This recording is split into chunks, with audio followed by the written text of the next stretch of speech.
So I gave this presentation 2 days ago at the Provo Linux users group, and we recorded video of it, but the wireless microphone batteries died, and so we didn't get any audio.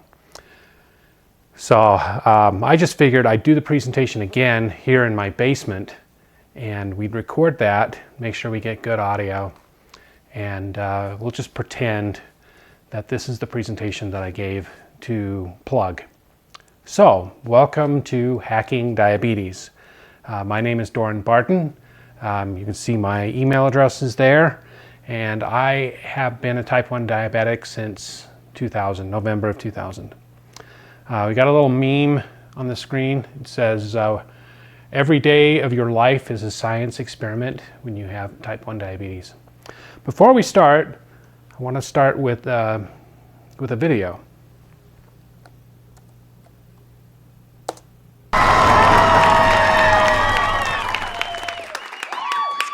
Hey guys, what's going on? Okay, Matt, first of all, we want you to know that we're all your friends here. Did something bad happen? Did they cancel Downton Abbey? No, Matt, we found this in your car. Oh, thank goodness, I thought I lost that. So you're not even gonna pretend like it's not yours? Should I? Matt, we opened it, Okay. and we saw what was inside. I assumed that when you said you opened it. We found needles and drugs. Yes. How long has this been going on, Matt? Since I was a teenager? Matt, you're addicted to this insulin. Okay, I don't know how you guys didn't know this, but I have diabetes. Okay, Matt, we can't have a serious conversation if you're just gonna make up words. Diabetes is a real word. It's a metabolic disease. Oh, yeah, okay. Yeah, I know all about your disease. You're at some party, and all the guys are passing around the insulins, and you just can't say no. Have you been to a party?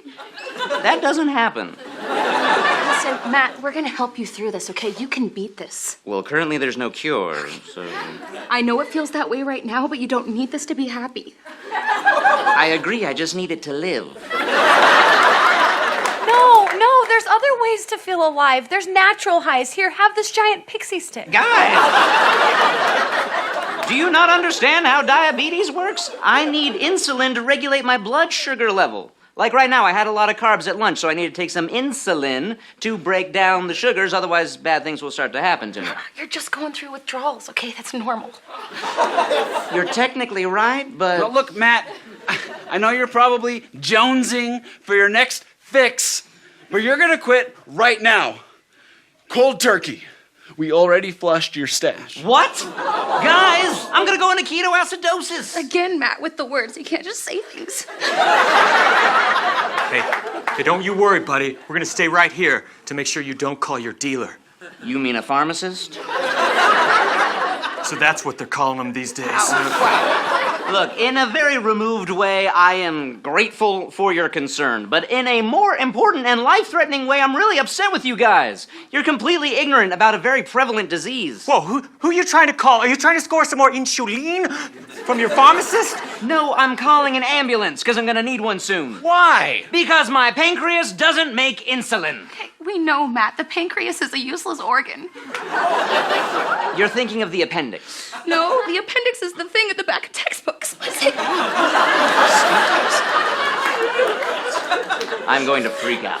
Okay, listen, we understand that you're angry, but we love you too much to let you do this. Friends don't let friends take insulin. 911 emergency. Yeah, hi, I need a paramedic to come with an insulin shot. My well-meaning friends didn't know that I have diabetes and they flushed my insulin down the toilet. Sir, we can't help you if you're going to make up words.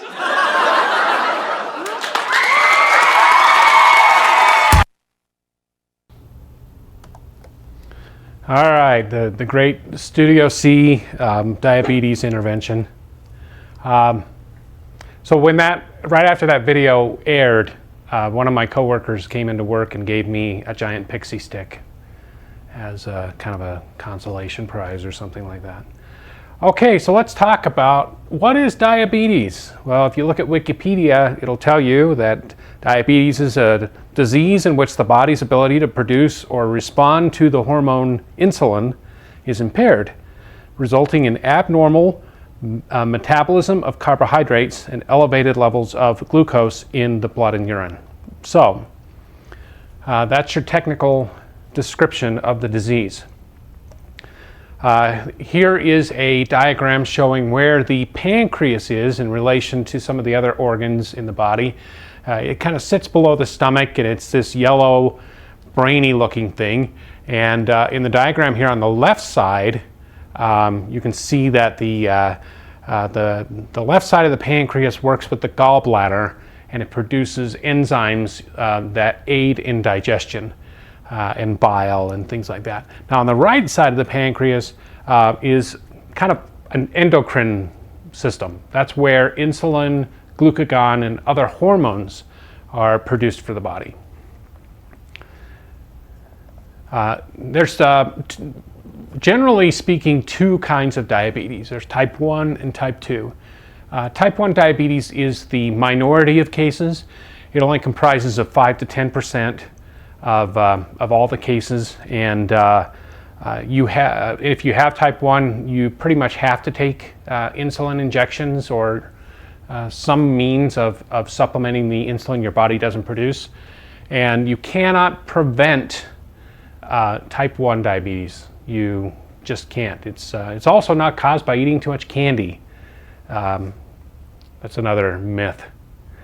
Type 2 comprises of the vast majority of cases, 90 to 95% of the cases, and it's often the result of insulin resistance, where your body doesn't respond to the insulin that it has. So one way of treating that is to give your body more insulin, but in most cases, doctors will prescribe medications that raises your insulin sensitivity. So the insulin therapy is only for really advanced cases, and most of the time people just take pills, and oftentimes the doctors will say, lose weight, exercise, be more active, and your symptoms of type 2 diabetes will lessen or go away completely. Like if you watch The Biggest Loser, you'll see these big fat contestants come on the show. They weigh 400 or 500 pounds. The doctor says you've got type 2 diabetes, and then over the course of the season they lose all that weight, and then they get the great news that they no longer have type 2 diabetes, which isn't technically true. They still have it, but it's under control because of their diet and their lifestyle and other factors. So what are the symptoms of diabetes? If there's one thing that you take away from this presentation, it is these symptoms, because so often people don't see them, and think really bad things can happen if it goes on for too long. The symptoms are thirst, lots of thirst, and excessive urination, feeling lethargic or fatigued. Some people say there's like a fruity breath. Your breath smells fruity. And in type 1 diabetes, these symptoms come on really fast, like in a matter of days. In type 2, it's more gradual, months, years, that sort of thing. Untreated diabetes, if you don't do anything about diabetes, what happens is the level of sugar or glucose in your blood rises, and without the insulin or without the sensitivity to insulin, your body can't use that sugar to convert it into energy. So that's why you start feeling really tired or fatigued. But at the same time, your body needs energy, and so it starts starving. And because it can't harness the sugar that's in the blood, it starts breaking down fat and muscle inside the body. And doing that releases ketones, which are acids, into the blood. And if that goes on for too long, your blood becomes extremely acidic, and that can be very dangerous. And it can lead to something called ketoacidosis. But at the same time, your body is flushing the urine and the acids out through urination, through the kidneys. Your body's trying to flush the ketones and all the extra sugar out, and that in turn makes you really thirsty. So you've got the frequent urination, the frequent, the excessive thirst. Those are all things that happen when you don't treat a diabetic condition. Over time, if you have diabetes but you're not managing it very well, what can happen is those high levels of sugar in the blood can cause scarring on the insides of the blood vessels. And over time, this can cause problems with circulation. And so diabetics who have poor control will lose sensation in their feet, or their feet will get really cold because they're not getting enough blood flow to their extremities. This can also lead to neuropathy, where you have a lack of, you start losing sensation in your extremities. Small blood vessels will hemorrhage, and so you get really easy bruising. And one thing that historically has been a problem with poorly managed diabetes is people go blind.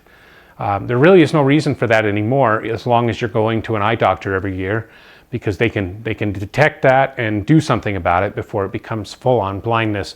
But the blindness is caused by those small blood vessels in the back of your eye leaking out, and it causes problems with your vision.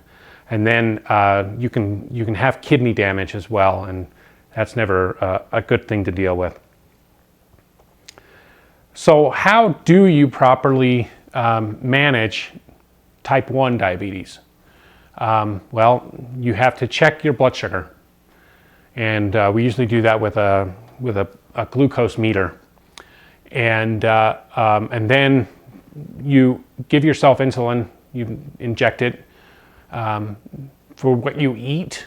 So if you're going to eat 60 carbs, 60 grams of carbohydrates, and you've predetermined that your ratio of insulin to carbohydrates is, say, 10 units to 1 unit of insulin to 10 grams of carbohydrates, you would give yourself 6 units of insulin to cover that 60 grams of carbohydrates. Or if you test your blood and you're high, you're higher than you want to be, then you would give yourself some insulin to bring that down. And if you are low, then you want to give yourself some food. That's when, it's okay to eat some candy or ice cream. So anyway, that's how, in a nutshell, type 1 diabetes is managed.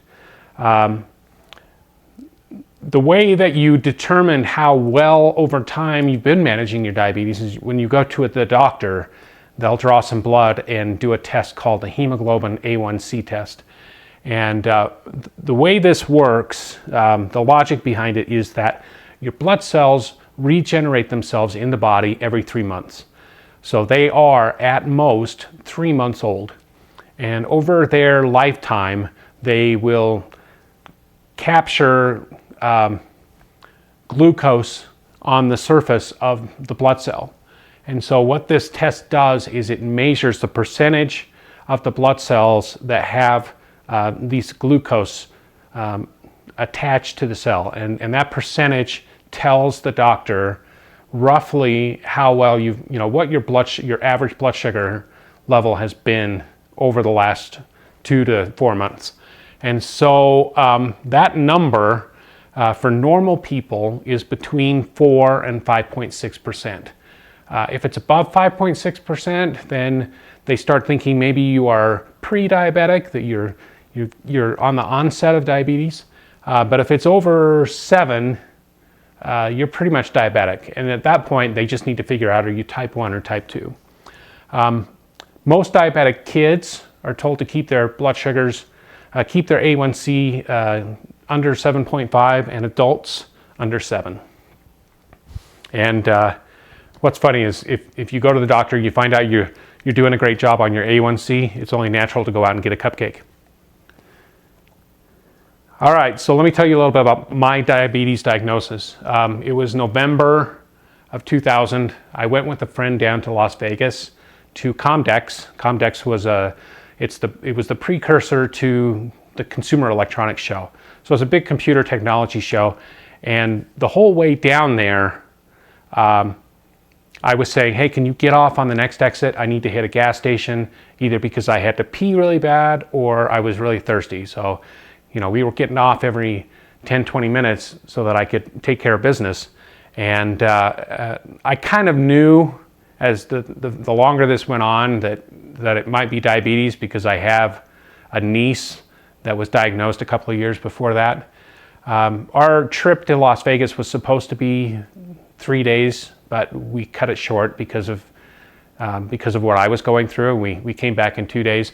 But in that 3-day period, until I got to the doctor, I lost 20 or so pounds. I was starting to lose my eyesight. It was getting blurry and I was seeing double.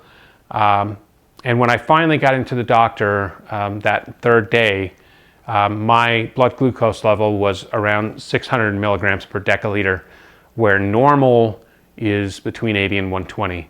I've heard stories of people that when they're initially diagnosed, their blood sugar is well over 1,000. So I kind of consider myself lucky that it wasn't that bad.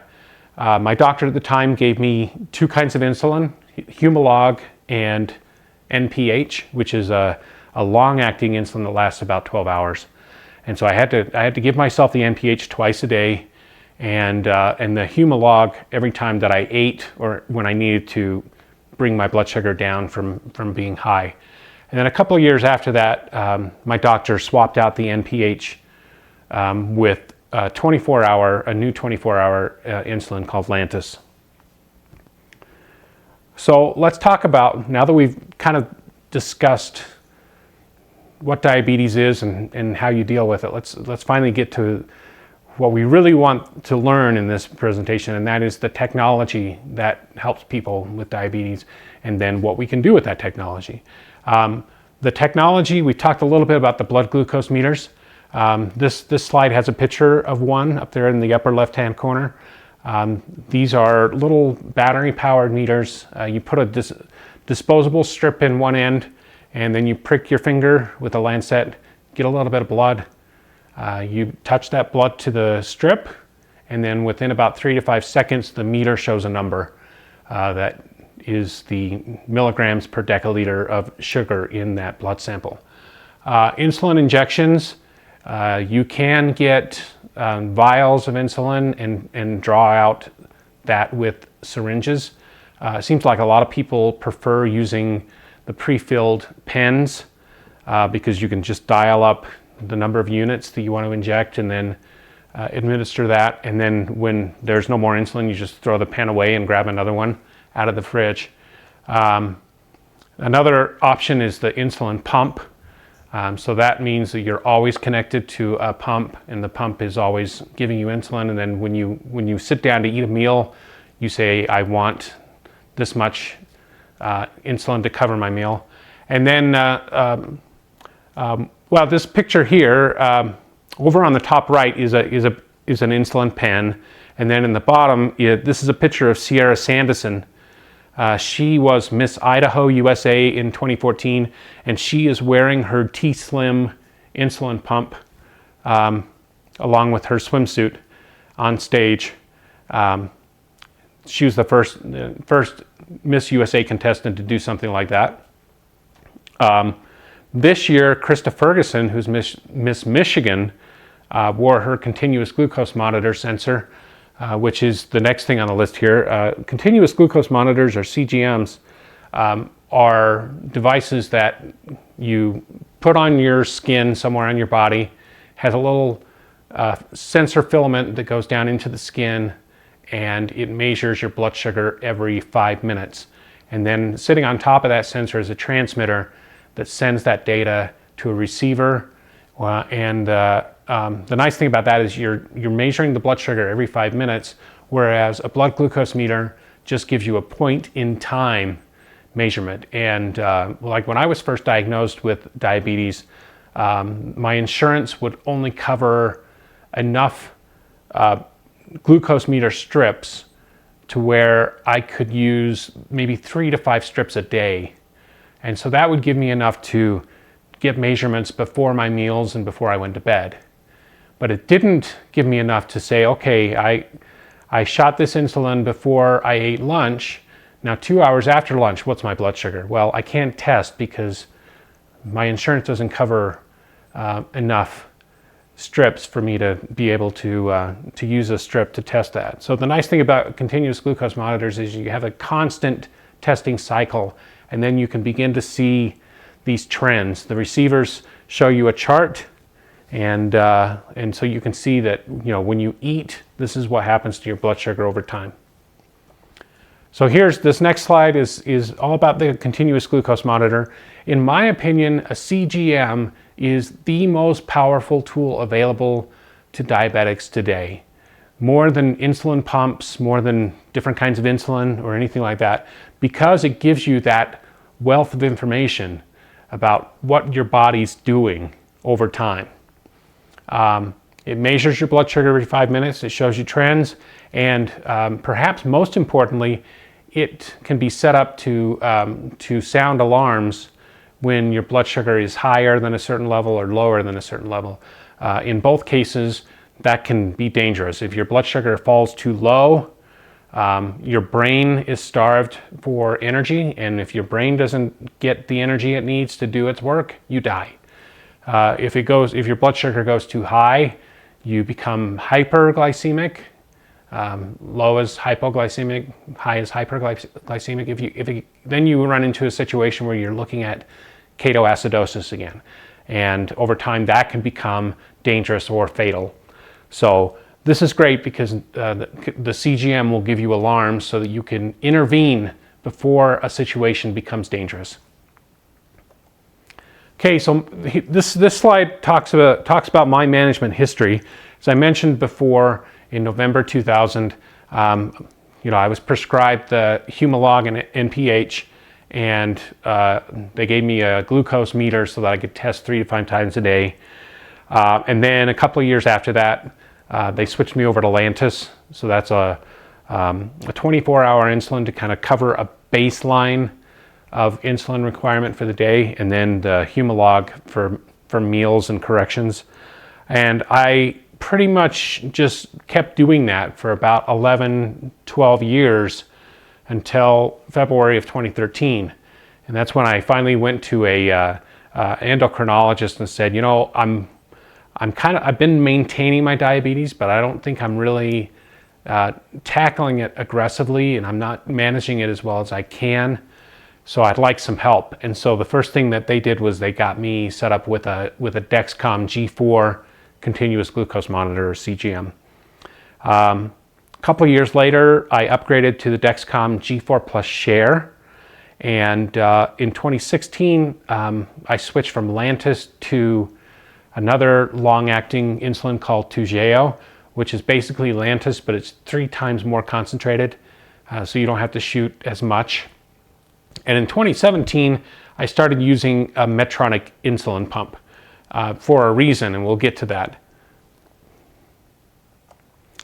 Okay, so the Dexcom CGM receiver, which I have right here, I'll turn it on so that you can see it shows you what the current blood sugar level is, and it shows a line, a graph, so you can see over time where things have been. It stores all that inside, and if you have the software provided by Dexcom running on your Windows or Mac, you can connect the Dexcom to your computer via USB and download that data and see those pretty charts and stuff on your computer. Well, I don't use Windows or a Mac, and so I use Linux. So what am I going to do? Well, I started looking around, did I need to reverse engineer the protocol that they were using over this USB connection, or somebody already done that? So I found that somebody had written a Python script called Dexcom Reader that basically connected to the pump, to the CGM, and it downloaded all the data and gave you a comma separated value text file of all that data. So great, I can use that. So what I did was I wrote a Perl script to take that CSV data and pack it into a PostgreSQL database, and that enabled me to basically write queries to do analysis of the data from my CGM, so I could find out what was my average blood sugar for this week, what was the standard deviation, that sort of thing. I could do all kinds of analysis that way. But I could also generate some charts. So this next slide,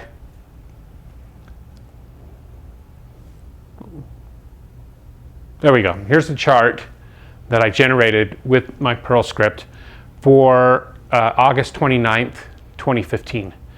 And I added a couple of horizontal lines here for my low threshold and high threshold, so you can see where my levels were in relation to my target range. And as you can tell, as you can see here, I stayed between the lines. That's really the goal of a type 1 diabetic, is stay between the lines all the time.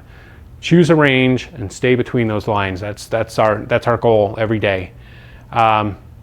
And so this is great. This was, like I said, it was made using data that I pulled off of the CGM. So finding this Dexcom reader software was a clue that the community online was actually interested in doing stuff with CGM data. And it turns out that Dexcom reader was just the beginning. And I started looking around at other things that were available. Well, when Dexcom came out with the G4 CGM with Share in 2014, 2015, this was set up so that the receiver had Bluetooth connectivity. So you could actually share the data from your receiver to a phone. And the reason why you'd want to do that is a phone is a little easier to look at, but also you could, from the phone, you could then upload that data into a cloud service and look at it on other devices, like other phones or web browsers or whatever. And this was really exciting for parents of diabetic kids, because they freak out at the thought of sending their kid to school where they don't have the ability to stay on top of their blood sugar levels. But now with the G4 Plus Share, they can send their kid to school with a phone, an iPhone, and the iPhone will upload the data, and they can watch it from their phone or from their computer. And anytime they can glance over and say, they can see that their kid is okay, or their kid needs sugar or needs a shot or whatever. But the problem here is that they only released this for iOS devices, and I don't use iOS devices, I use Android. So what was I going to do? Well, the community took care of this for me. Somebody wrote an application called Xstrip for Android, and you won't find this in the Play Store. You can download it from GitHub. There's a link on GitHub from where you can download it and sideload it yourself. But this will receive the CGM data via Bluetooth onto your phone and display it, and you can display it. You can run some analysis reports and things like that. It's really, really nice. And now there's a web service called Nightscout. And what Nightscout lets you do is, now you have this data that your Xstrip app has collected. You can upload that to a cloud MongoDB instance, and then Nightscout can download that from MongoDB and display it in a web app. So again, now people who don't use iOS devices, or don't, for whatever reason, they don't want to use the service that Dexcom provides, they now have this ability to do remote monitoring. So you can share your diabetic management status and trends with loved ones or doctors or whatever. And Nightscout's written in Node.js. It's all on GitHub. Anybody can get it and download it.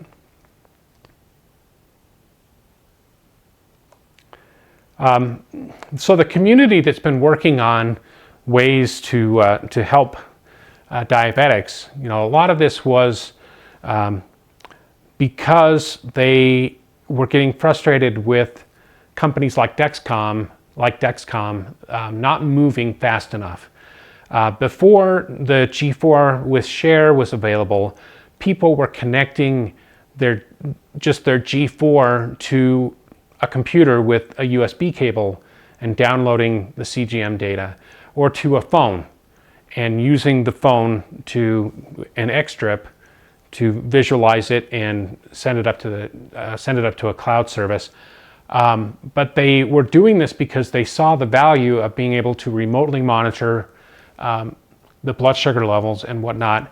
And they kind of created this ethos, or this credo or slogan, "We are not waiting," because it just seemed like everything related to technology for diabetics was just moving at a snail's pace, for them anyway.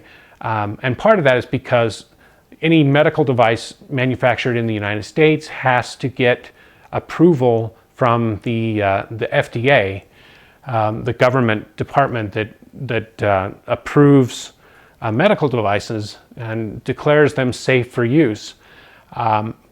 And that approval process is quite lengthy, and it's an expensive process from what I understand. So you got to have deep pockets. Well, here's an open source community that's beating these companies to the punch and getting this stuff out, as long as you're willing to tinker a little bit and follow some instructions.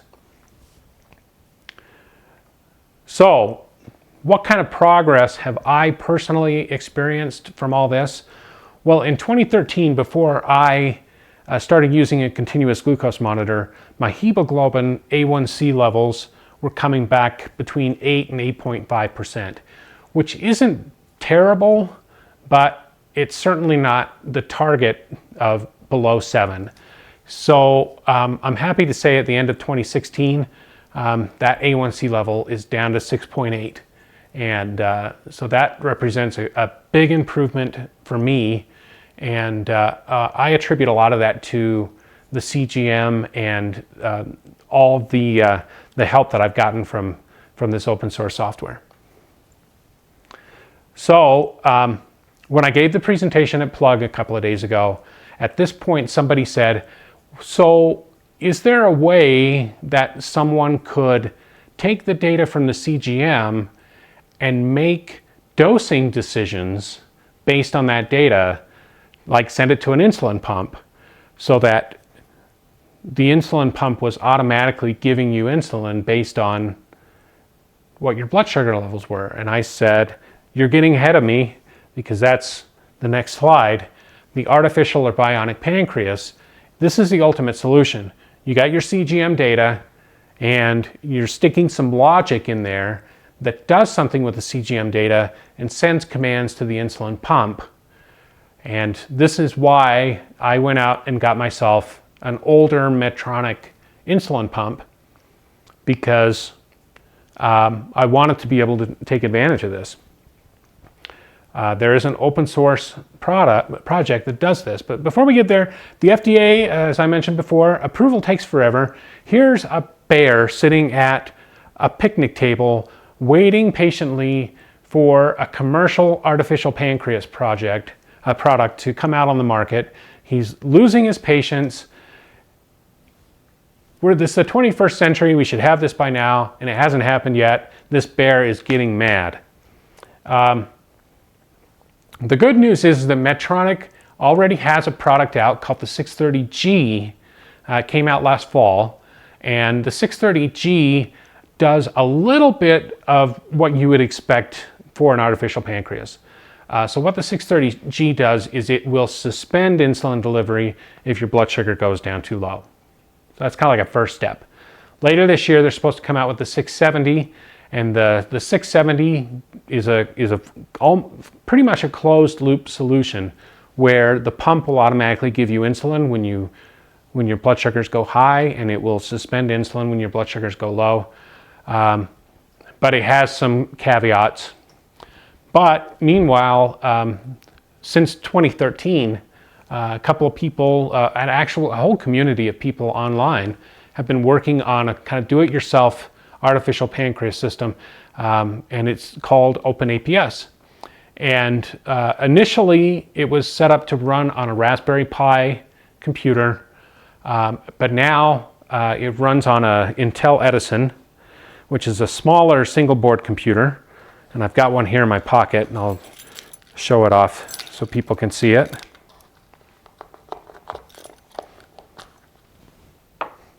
I'll just hold it up here. So we've got a 2500 milliamp hour battery, and then the Intel Edison sits on top, and underneath it is a daughter board that provides the USB connectivity and charging capability, and it has a radio that can talk to the pump wirelessly. So safety is top priority in the design of OpenAPS, and their predictive algorithm, so when they're looking at the CGM numbers and all the other factors at play, they're pretty good at being able to predict where you will be in an hour or whatever. Let's talk a little bit about the architecture. This is, like I said, it's a Raspberry Pi or Intel Edison. It's running Linux. They have cron jobs that run every minute, and these cron jobs will either obtain CGM data from your CGM or from Nightscout, and then communicate with the pump, send it commands, and communicate with Nightscout so that you can actually use Nightscout to see what OpenAPS is doing. Most of the configuration data comes directly from the pump settings, so you have one kind of authoritative source of settings.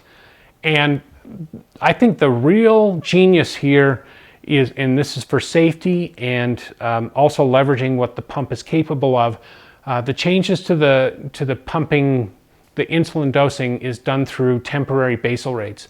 So when you set up a insulin pump, you want to set up a basal rate to give your body a certain amount of insulin all the time, because your body needs a little bit of insulin all the time. So you might say, I want 1 unit of insulin every hour.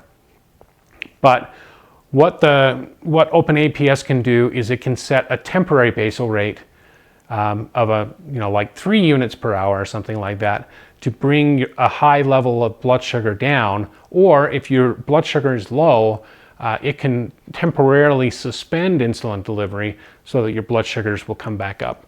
And it does that through temporary basal rates. And the nice thing about those is they are time boxed. So a temporary basal rate is set for like 30 minutes. And if OpenAPS sets that temporary basal rate, and then somebody takes a hammer to OpenAPS, well, in 30 minutes, the pump's going to revert back to its default basal rate. And so you don't have to worry about, OpenAPS went crazy and isn't responding anymore. And my pump is just, giving me insulin and there's nothing I can do about it. Well, the nice thing about this is it's a 30-minute window, and once that 30 minutes is up, it falls back to the default. And if APS has been hit with a hammer, it's all right, because it's just going to fall back to defaults anyway. A little bit more about OpenAPS. What's cool is OpenAPS has spawned some other projects, and I don't know a lot about these, but I've heard some cool things about them. This is OpenAPS-based code that runs on a phone. So Loop is an OpenAPS-derived project that runs on an iPhone, and then the HAP and Android APS is the same thing, but it runs on Android. And the way these work is you can't do it with the phone alone. You have to use a small battery-powered board called a Riley Link. And the way I understand it is Riley Link basically has 2 components. One of those is a Bluetooth chip, so that it can pair with your phone over Bluetooth. And the other thing is the radio chip, so that it can talk to the pump. And so your phone talks to the Riley Link and tells it what to send to the pump, or what to receive from the pump, so that the Riley Link acts as a gateway between the phone and the pump. So if you use Loop or Android APS or whatever, then you have your phone, you have Riley Link, and your pump, and that's your closed loop right there. All right, so this kind of concludes the section that I have on the technology of managing diabetes. I'm trying to remember what questions got asked. One of the concerns that came up when we were talking about this at the plug meeting was why was I using an older Medtronic pump? It's because Medtronic offered a firmware upgrade to the older generations of pumps that basically made it so that you could not access it remotely for whatever reason, whether it was a security concern or they didn't want people to be able to do that for liability reasons or whatnot. And then we had a discussion at the plug meeting about the fact that you wouldn't want somebody to be able to hack into your pump and tell the pump to give you a lot of insulin, because that could be dangerous. And maybe that's part of the reason why Medtronic has done that. But the newer versions of Medtronic pumps, there's no way to control them remotely. And the most recent version, the 630G and the 670G, have they have their own CGM built into the pump, and so there's really no reason for them to be getting CGM data from an outside source. But definitely there is a security issue there. Could be a fairly serious issue. There is some security built into the protocol where you have to know the pump serial number or something like that in order to connect to it. So the last portion of the presentation is talking about open source insulin.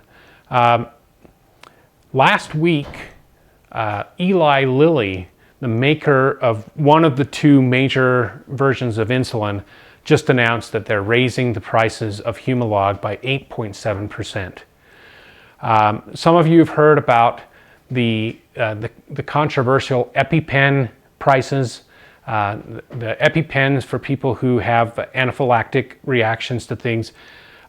It's an expensive medication, but it's been around for decades. So why is it so expensive? Well, insulin is in the same boat. Both Humalog and Novolog have been around for 30 years. And if you can see from this chart on the right side that in July 1996, a vial of insulin in the United States cost $20-30, and now it's maybe up to 10 times that. So, and why? There's been a lot of speculation as to why. Some of it, is it corporate greed? Is it Obamacare? Is the government the reason why insulin prices are rising? Well, I'll get a little political here for a minute and say I don't think it is the government, and I don't think the government can really fix it. The problem here is that the makers of insulin and all other drugs sign exclusive contracts with the insurance companies, and so if you go to the doctor and the doctor prescribes you a certain kind of insulin and you try to get that prescription filled and your insurance company doesn't cover that, then you have to go back to your doctor and get the prescription changed so that you can get the approved prescription, the approved insulin from the pharmacy. And so if there was true competition in this market, these two companies would be competing with each other to keep the prices down low. And they're not able to do that because the insurance companies kind of construct an artificial monopoly. And this is a really simple view of the way it is, but there's these pharmacy benefit managers and all these other entities in the process that are causing the problem. But in the meantime, what can we do? Can we leverage the open source world or the open source idea to create an open source insulin? Well, there's a project that's doing just that. It's called Open Insulin, and there's been some articles about it in Popular Science and Wired magazine. And what they're doing is not, their goal is not to mass produce insulin. their goal is not to mass produce insulin, but what their goal is to find a recipe, or in technical terms, a protocol, that a company that wants to produce a low-cost insulin can take this protocol, which is public domain, it's just online for anybody to see, and they can take that and implement it and use their own manufacturing and mass production capability to bring this insulin to market at a much lower price. And the result of that is diabetics save money. So they've done some crowdfunding for this project to try to get some of the initial funding that they need for research and development purposes, for hardware and diagnostic tools and whatnot, so that they can develop this protocol with the end result being they're going to publish the protocol, make it free to anybody who wants to use it, and with the hope that companies will grab that and start mass producing insulin at a lower cost.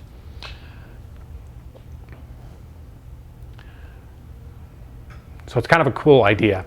For reference, you can go to openaps.org and find out all about the open source artificial pancreas. Or you can go to Nightscout to find out about the Nightscout web app. You can go to experiment.com and read about the Open Insulin project, their crowdsourced. Or you can go to cgm.fossilinimu.org. I'll show you that right now.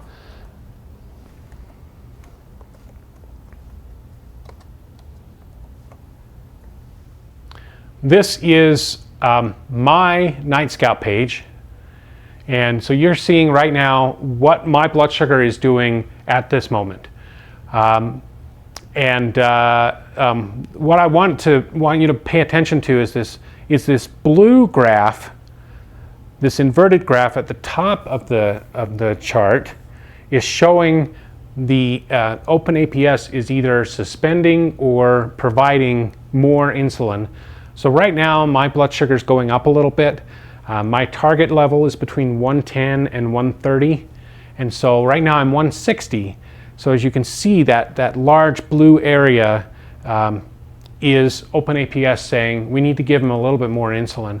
And then the purple lines on the right side is a cone, a prediction cone that OpenAPS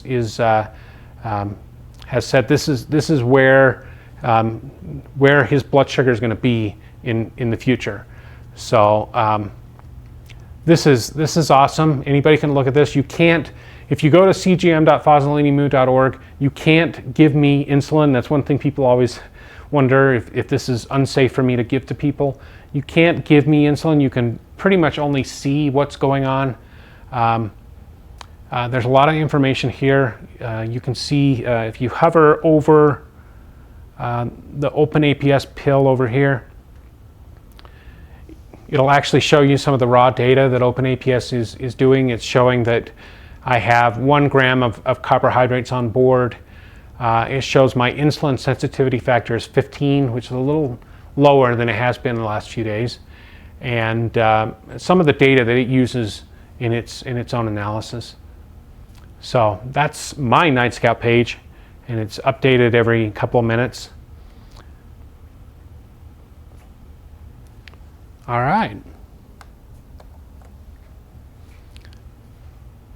So that's the presentation. If you have questions, go ahead and you can ask questions in the YouTube comments, or you can email me at foz@xmission.com. That's also on the first slide in the slide deck. I'd like to thank my son Eli for manning the camera here in our basement and making sure that I'm right in the middle of the screen for the presenter video, and apologize to those people who showed up at the plug meeting. Seems like we had a really good discussion with questions and whatnot, and I'm sorry if I forgot some of those excellent questions that were asked. If you wouldn't mind, if you are one of those people that were at the plug meeting, ask that question again in the comments, and we'll get them answered. Thank you.